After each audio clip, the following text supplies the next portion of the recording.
राम मोहन रॉय कब तक रहते? 1774 to 1833 तक रहते। तो इनके जो फॉलोअर्स थे, राजा राम मोहन रॉय के फॉलोअर्स थे, इन्होंने बनाई बंग भाषा प्रकाशिका सभा। तो ये पिटीशन एंड मेमोरेंडम से गवर्नमेंट पॉलिसी डिस्कस करते थे, गवर्नमेंट पॉलिसी जो भी चलती थी वो डिस्कस करते थे। तो पिटीशन एंड मेमोरेंडम तो किसने बनाई थी? ये राजा राम मोहन रॉय के फॉलोअर्स ने बनाई थी, जिसमें मैरी कारपेंटर, जीजी मेटकाफ, तो ये सब थे। फिर आता है हमारा जमींदारी एसोसिएशन।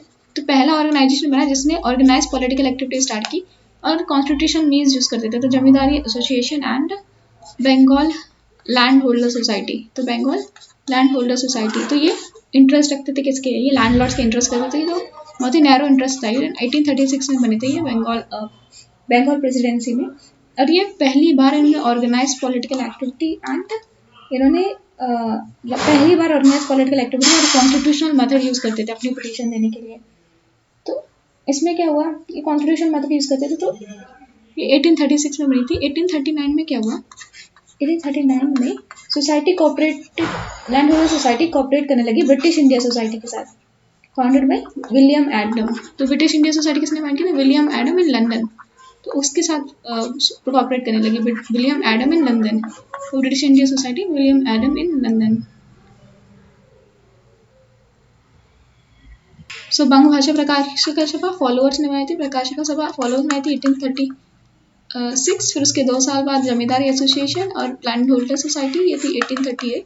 फिर इसके कुछ सालों बाद आया हमारा बंगाल ब्रिटिश इंडिया सोसाइटी 1843। तो इसके 5 साल बाद आया बंगाल ब्रिटिश इंडिया सोसाइटी। ये किसने फाउंड की थी? William Adam. Bengal British India society, William Adam. ये इंग्लैंड, ये ब्रिटिश इंडिया सोसाइटी थी। बंगाल ब्रिटिश इंडिया सोसाइटी थी, ये इंग्लैंड में थी। British India society. तो विलियम एडम कौन थे? ये विलियम एडम दोस्त थे राजा राम मोहन रॉय के। तो उन्होंने स्टार्ट की थी लंदन में British India society London. William Adam जो दोस्त थे राजा राम मोहन रॉय के। फिर 1843 में बनता है बंगाल ब्रिटिश इंडिया सोसाइटी।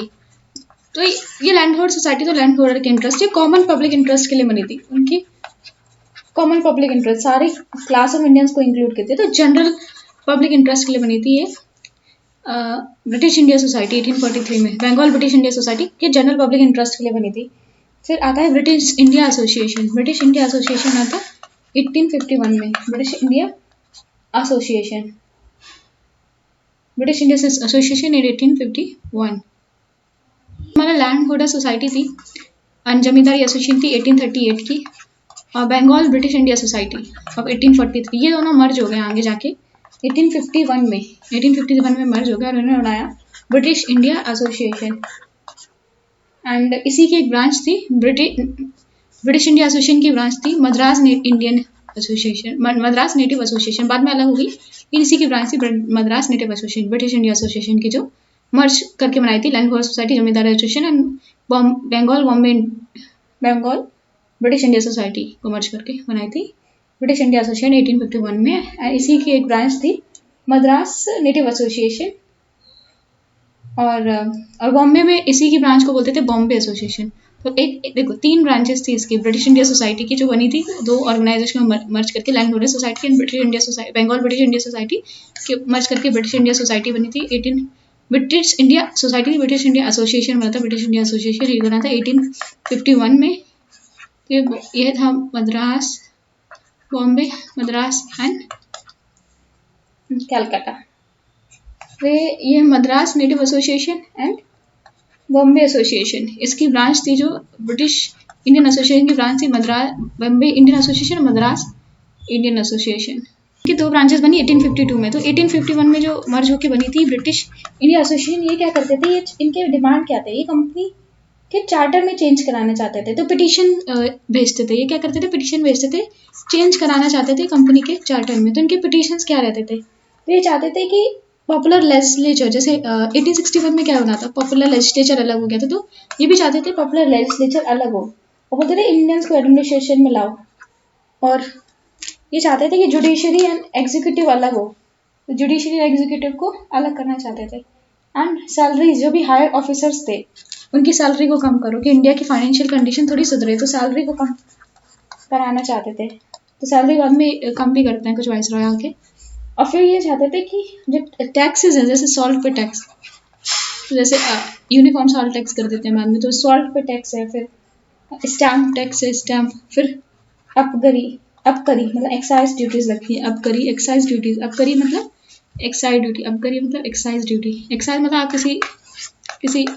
किसी कंपनी में कुछ सामान बना रहे हो, उसमें एक्साइज ड्यूटी लगती है तो उसको बोल देते हैं अबकरी, अकबर नहीं अबकरी, एक्साइज ड्यूटी को बोलते थे अबकरी। तो इसको अबॉलिश करो और बोलते थे कि इंडिजिनस इंडस्ट्रीज को एड भी दो,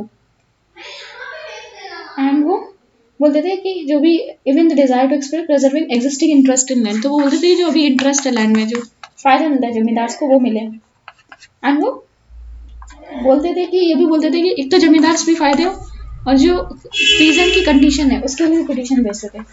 तो काफ़ी ये जो डिमांड्स ले रही है जो ब्रिटिश इंडिया एसोसिएशन ले रही है, बाकी ये सारी कुछ डिमांड कांग्रेस भी लेगी, जैसे abolition of salt tax, separation of judiciary from executive, populate legislature, ज़्यादा शेयर हो इंडियंस का, एंड एबॉलिशन ऑफ टैक्सेस है, सॉल्ट, स्टैम्प, अबकरी, पीजन्स के इंटरेस्ट को, इसमें इंटरेस्ट इन लैंड उसको प्रिजर्व करने की बात की कि हमारी लैंड से जो जो जमींदारी है वो ना ली जाए।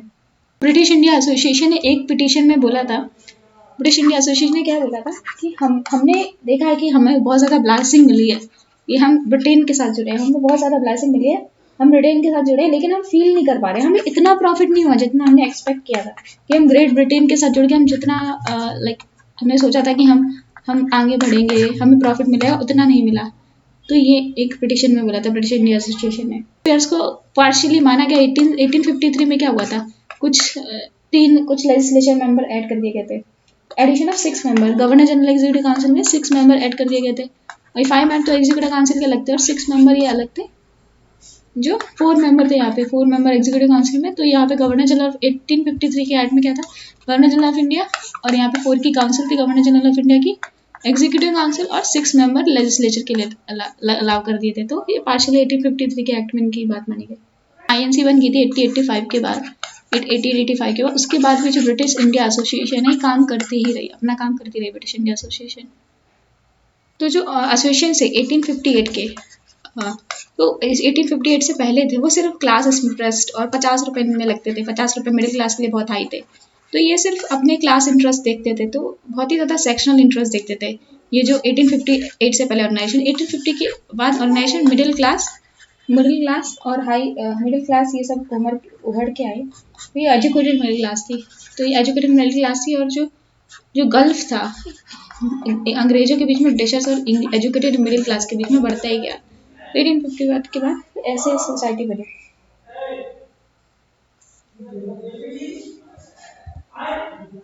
धीरे धीरे नेशनलिज्म जागने लगा, ये पूरे सोसाइटी के बारे में सोचने लगे। तो सोसाइटी 1858 के बाद ज़्यादा मोर रिप्रेजेंटेटिव थी। तो पहले ज़्यादातर ये बड़े लोगों के हाथ में थी जो बहुत अमीर थे, और अब फिर ये मिडिल क्लास लोग के आगे, एजुकेटेड मिडिल क्लास के हाथ में। तो ब्रिटिश इंडिया एसोसिएशन बना था 1851 में। इन्होंने 1857 में ब्रिटिश को सपोर्ट किया था।